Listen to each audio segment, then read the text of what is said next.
if it's a large school or a small school, it's a parochial school or a public or charter school, like we see that, leadership matters and collaboration and teamwork matters, and, finding joy for learning matters. Welcome to IB Matters, a podcast for those interested in learning more about IB education.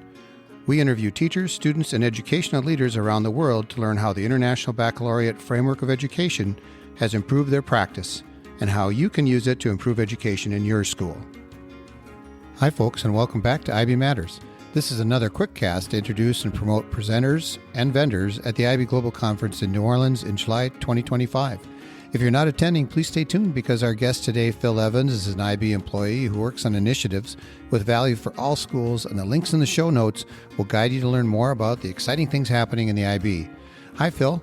Tell us a little bit about what you do there at the IB, and then we'll get into your session. Thanks, John. I'm really pleased to be with you. I love IB Matters. I'm a listener. It's been great to listen to all of the folks that you've had on. So much innovation happening around the world. I work at the IB. I've been at the IB for 9 years now.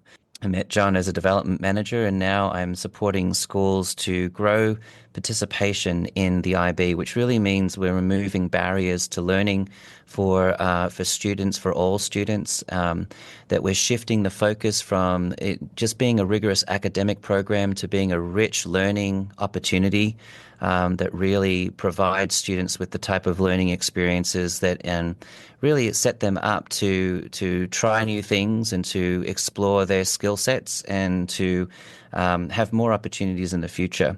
So, I work with schools mostly in North America at this stage, where we're advancing in our capacity globally and our capacity to support all three of the IB's operating languages in French and Spanish as well.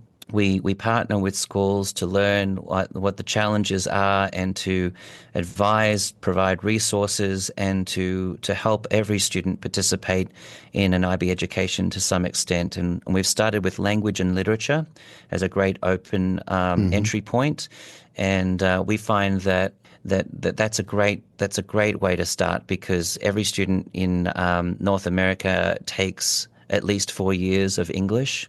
Yep. And they're able to participate in a course that has the flexibility to choose texts that are relevant, exciting, engaging, both non-literary and literary texts.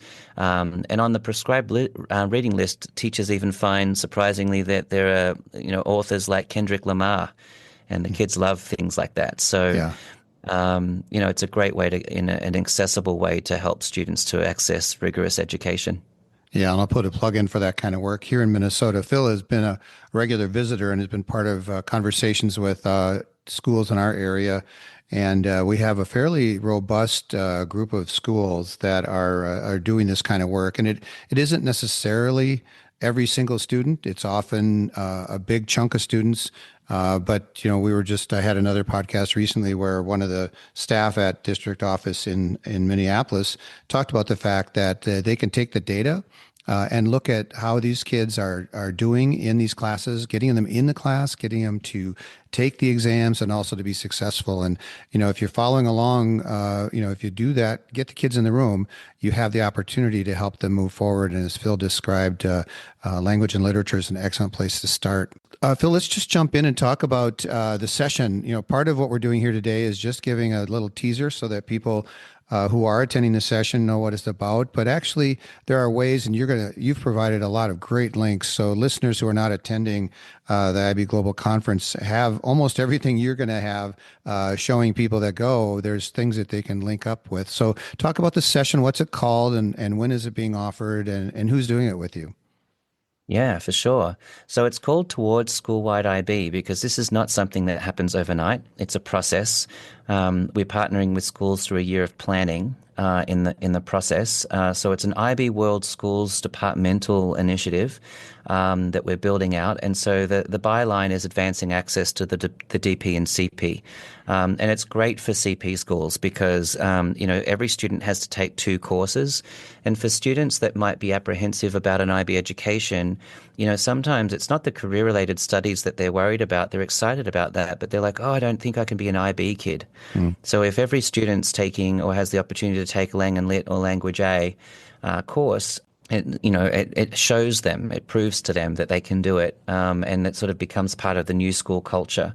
And so I'm co-presenting with Melissa Kukulich and with Renee Ehart from the IB World School Senior Management Team, and my colleague and friend Chad Lauer, who's also been working closely with me as a school-wide adoption specialist, is also going to be, helping us along with the panel. And we've got a really great panel lined up. I'm very excited that this is not just a representation of schools that are partnering with us in the sort of an initiative that the IB is trying to support, but we've got folks that have been pioneering this work without the IB's help. And that's sort of where this has all stemmed from, which we can certainly talk about later. But we've got schools from Virginia, from Michigan, Oregon, representatives from Canada, Georgia, New York, Indiana, and from Florida. So it's a really, really great panel mixed of district folks, of coordinators, teachers, and of school principals as well. We're really exploring the perception gaps that we experience in the schools. Like we've got a couple of experts that have just really studied this work in their own context and thought about the spaces where narratives live and how students perceive themselves as learners and how we centralize school. So I think that the session is going to be, it's just it's such a wide, diverse range of voices and contexts that, I think it's one of those examples where it's more about how we start and where we start that's relevant to each school. It's not whether or not this works. I think we've definitely got proof that this works. I think it's more about like how can we help you to perhaps generate a greater consensus first amongst your community before you take some steps. If we're talking about adoption of a course school wide, perhaps it might be more, a greater advantage for you to start with approaches to teaching or approaches to learning, and sort of really thinking through like how do we demonstrate to teachers that this is not an extra step or an extra thing that we're layering on top of what you do. It's actually going to embrace some of those practices that you really care about. And also, you mentioned the research. One of the links that you've provided, and I'll have in the show notes, is about the research on this project, on this initiative, and this idea of introducing more students into the IB that has been successful. So, folks listening, please take a look at that because that'll help you think about getting started. Before we go, Phil, I would be remiss if I did not bring up the podcast Education by Design that you now host. And you and I have talked often about this, but I am just so impressed by the quality of the podcast in the content, the guests that you've had. I was blown away, as I told you, after only listening to 3 episodes, and now I think you're around 10. They have made me think differently about education. They've also put voice and ideas to what I thought philosophically, but I had never kind of put that together and into words. And your guests often did that for me. So do you want to just talk a little bit about it? Again, I'll put a plug in for that in our show notes. All of my shows now have included a link to your podcast. I want to make sure you have a chance just to talk about how you think of your podcast, Education by Design. John, that is too kind. As I said to you when you first responded to, listening to the podcast and said those things to me, it means a lot because I really respect the work that you've done and the way that you've honed your craft. But similarly, I've just always really wanted to do something to make high quality content. And I think that, coming from the classroom, working in a couple of different schools, and then having the opportunity to work at a global organization where you're honestly just drinking from a fire hose constantly. I've been at the IB for 9 years, and, everything is just new all the time, and we're rapidly evolving, and there's so many exciting projects and ambitious things that the IB is trying to accomplish. But more than that, it's the community and the exposure that I have to educators, to leaders that are transforming their communities and transforming the futures of and the lives of kids. And, so I think through that opportunity, Education by Design, is for me a way to kind of talk about the complexity in a way that can make sense to people.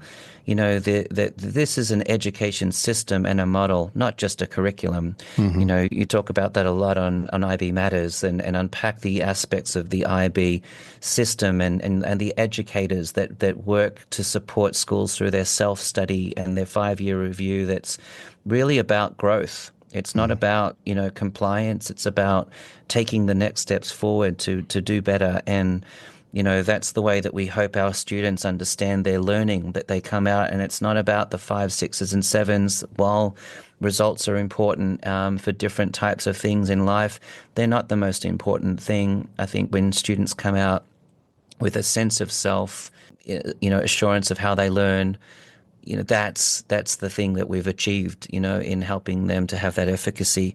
So Education by Design is a curated collection of stories, of components, of what I think, I'm hearing in this broad reach that I have, being able to sort of connect with lots of different schools across context and see common themes, universal themes, that even if it's a large school or a small school, it's a parochial school or a public or charter school, like we see that, leadership matters, and collaboration and teamwork matters, and, finding joy for learning matters. So I'm hoping, just like IB Matters, that this can be a resource, to folks that are trying to, put language, as you're saying, put language to the things they know.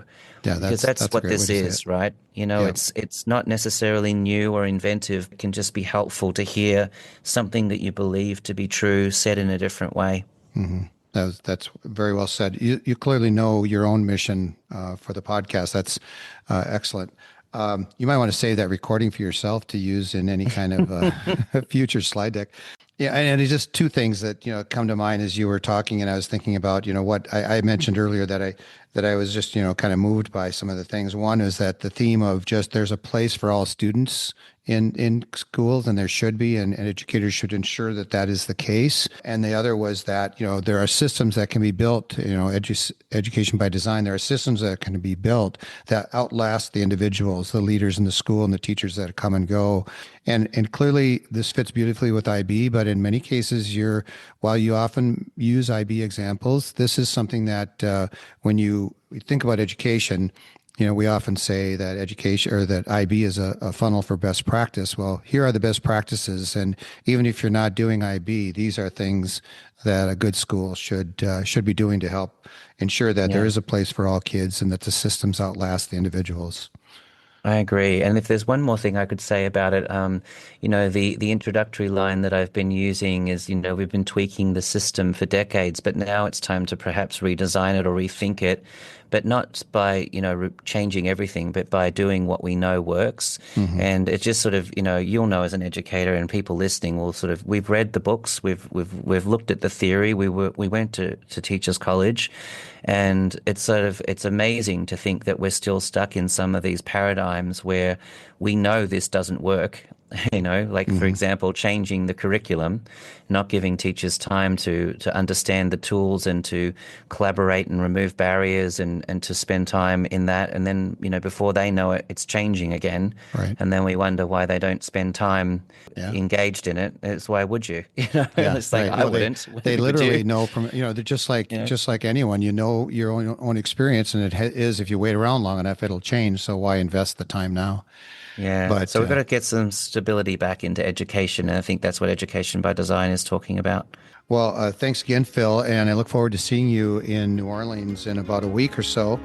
Just for folks that are attending, the session that is called Toward School-Wide IB is going to be on Thursday, July 17th at 11 a.m., and it'll be in Gallery 1, which is located on the second floor. Again, thanks, Phil, and I appreciate your being on the podcast to kind of promote this, and also good luck with the podcast Education by Design, and we'll see you again soon. Thanks for having me, John, and if you're not coming to the conference, have a really great summer or winter, and thanks for having me, John. You bet.